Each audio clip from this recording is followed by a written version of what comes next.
मुंबई उत्तर मध्य या मतदारसंघाचं प्रतिनिधित्व करण्यासाठी लोकसभेत जनतेचे प्रश्न मांडण्यासाठी माझी काल भाजपाचा उमेदवार म्हणून नियुक्ती करण्यात आली आणि त्यानंतर आज खऱ्या अर्थाने माझ्या आयुष्यातील दुसरी इनिंग, ज्याला राजकीय इनिंग असं म्हणता येईल, याची सुरुवात आजपासून करण्याच्या अगोदर मी आज या मुंबादेवीचं दर्शन घेतलं आणि देवीजवळ आशीर्वाद मागितले की देवी या शहराचं रक्षण, त्याचप्रमाणे या शहरातील संपूर्ण जनतेकरता सगळे प्रश्न सोडवण्याची ताकद, संसदेत मांडण्याची ताकद मोदीजींच्या नेतृत्वाखाली भारताचे गृहमंत्री अमितजी आणि महाराष्ट्र भाजपचे सगळे पदाधिकारी यांच्या सगळ्यांच्या सल्ल्यानुसार आणि सूचनेनुसार सामान्य जनतेचे प्रश्न सोडवण्याची ताकद मला मिळो, हीच प्रार्थना मी आज देवीजवळ केली आणि आपले देखील सदिच्छा मला अपेक्षित आहे. धन्यवाद. यानंतर तुम्ही चैत्यभूमीला जाणार आहात. सावरकर स्मारक असेल किंवा बाळासाहेबांचं स्मृतिस्थळ असेल, इथेही तुम्ही अभिवादन करणार आहात. तर आज या महत्त्वाच्या देवस्थानांना दर्शन घेऊन किंवा महत्त्वाच्या स्मृतिस्थळांना भेट देऊन तुम्ही प्रचाराची सुरुवात करत आहात. हो, माझ्या प्रचाराची सुरुवात करण्या अगोदर मुंबईतील माझ्या हृदयाची जी स्थानं आहेत त्या स्थानांपुढे नतमस्तक होणं ही माझी नैतिक जबाबदारी ओळखूनच मी आज येथे आलेलो आहे.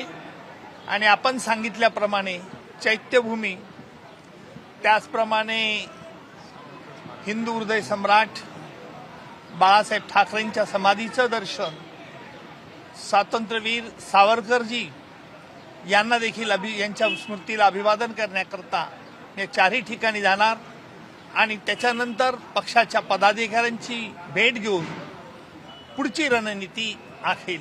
भाजपने तिन्ही सिटिंग खासदारांचे पत्ते कट केलेले आहेत, 3 नवीन चेहरे दिलेले आहेत. अँटी इन्कम्बन्सी आहे, तो कमी करण्याचा प्रयत्न आहे का? यावरती मला राजकीय भाष्य आज करता येणार नाही. पक्ष नेतृत्वांच्या मनात त्यांच्यावरती दुसरी काहीतरी चांगली जबाबदारी देण्याची इच्छा देखील असू शकते. प्रत्येक गोष्टीतून वाईट आणि वेगळा अर्थ काढू नये हीच सदिच्छा. सर, उत्तर मध्य मुंबईतून वर्षा गायकवाड यांना तिकीट दिलेलं आहे, किती आव्हान आहे हे? तर आता राजकीय इनिंग जी सक्सेसफुल होईल का असा विश्वास आहे? न्यायालयात कायद्याची लढाई खेळत होतो. राजकारणात लढाई म्हणता येणार नाही, परंतु मी का, माझा पक्ष चांगला का, याची वकिली देखील जनतेच्या दरबारात करणार आहे आणि जनता हे ठरवणार आहे. सर, तुमची दुसरी इनिंग आहे, तसं तुमच्या विरोधात आता संजय पांडे जे माजी पोलीस आयुक्त होते मुंबईचे, ते सुद्धा रिंगणात उतरण्याची शक्यता आहे. तशी एकंदरीत अपक्ष अर्ज दाखल करतील असंही म्हटलं जात आहे. काय सांगाल? एकीकडे सरकारी वकील होते, दुसरीकडे आता पोलीस अधिकारी होते, दोघेही रिंगणात दिसणार आहेत. आम्ही सांगतो असं असेल तर स्वागत आहे. लोकशाही प्रत्येकाला लढण्याचा अधिकार आहे. वर्षा गायकवाड यांचं किती आव्हान आहे? काय वाटतं, किती आव्हान असेल आणि कशा प्रकारे आपण ठरवली रणनीती कशी असेल तुमची? मी न्यायालयात कोणालाही समोरच्या पक्षाला कधी कमी लेखलं नाही. त्यामुळे वर्षाताई ह्या सिनियर राजकारणी धुरंधर नेत्या आहेत याची मला कल्पना आहे. सर हिंदी में बता दीजिए सर, एक बार आपने दर्शन किया उसका?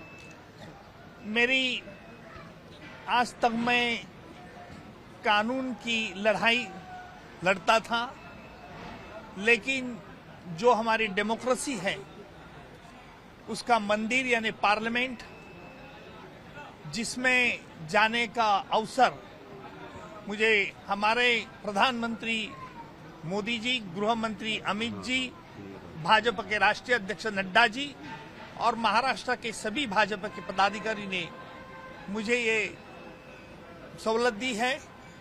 और इसलिए मैं चाहता हूं कि मेरी सेकंड पॉलिटिकल इनिंग शुरू करने के पहले जो मेरे दिल में, जिनके लिए मुझे आदर श्रद्धा है, ये मुंबई की ग्राम देवता मुंबा देवी का दर्शन मैंने पहले लिया, इसके बाद चैत्य भूमि और फिर हिंदू हृदय सम्राट बाला साहेब ठाकरे की समाधि और सावर जी को मैं नतमस्तक उनके यहाँ जाने वाला हूँ और उसके बाद यहाँ भाजपा के सभी हमारे पॉलिटिकल वर्कर्स से मैं चर्चा करूंगा और समझने की ये कोशिश करूंगा कि नॉर्थ मुंबई सेंट्रल में क्या और करना होगा, इस मुंबई शहर के लिए क्या और सोचना होगा, जिसके कानून ऐसे हो कि जिसके कानून के तहत हमारी मुंबई पर किसी की नजर न उठे। सर, तुम्ही ही राजकीय इनिंग सुरू करत असताना ज्या कायदेशीर लढ्यांच्या जबाबदाऱ्या तुमच्यावरती आतापर्यंत होत्या किंवा आहेत त्याला पूर्णवेळ मिळालाय असं म्हणता येईल की त्याही तुम्ही त्याच्यासाठी प्रयत्न करणार? नाही, येणारा काळ या सगळ्या गोष्टी तुम्हाला उलगडून तुमच्या समोर ठेवण्यात येतील। येणाऱ्या काळात फक्त ग्वाही देतो की न्यायालयात जो तुम्हाला उज्ज्वल निकम दिसत होते तसेच उज्ज्वल निकम तुम्हाला दिसतील याची ग्वाही देतो आणि ते काम करण्याची ताकद मला देव, याकरताच देवीकडे आज प्रार्थना करण्याकरता आलो तो। जय हिंद, जय भारत। एक सर, शेवटचा प्रश्न, असीम सरोदे यांनी देखील तुमच्यावरती टीका केलेली आहे। एकूणच यंत्रणांचा गैरवापर करणाऱ्या पक्षासोबत तुम्ही गेलेला आहात आणि तुमच्या मतदारसंघात निर्भय म्हणूनची सभा सुद्धा आम्ही घेणार असल्याचं त्यांनी म्हटलेलं आहे। तुम्हीही वकील आहात, तेही वकीलच आहेत, तुम्ही दोन्ही सातत्यानं वेगवेगळ्या केसेसवरती बाजू मांडत होतात, महत्वाच्या बाजू मांडत होतात, कसं पाहतं त्यांच्या टीकेकडे? असीमजींचं स्वागत आहे। मी कुठल्याही टीकाकाराला कधी कमी लेखत नसतो। टीकाकारामध्ये काही सकारात्मक दृष्टिकोन असेल तर मी स्वतः अंतर्मुख होऊन विचार करतो, परंतु केवळ राजकीय कारणाकरता टीका होत असेल तर त्याकडे दुर्लक्ष करतो। हा माझा स्थायी स्वभाव आहे। एबीपी माझा, उघडा डोळे बघा नीट।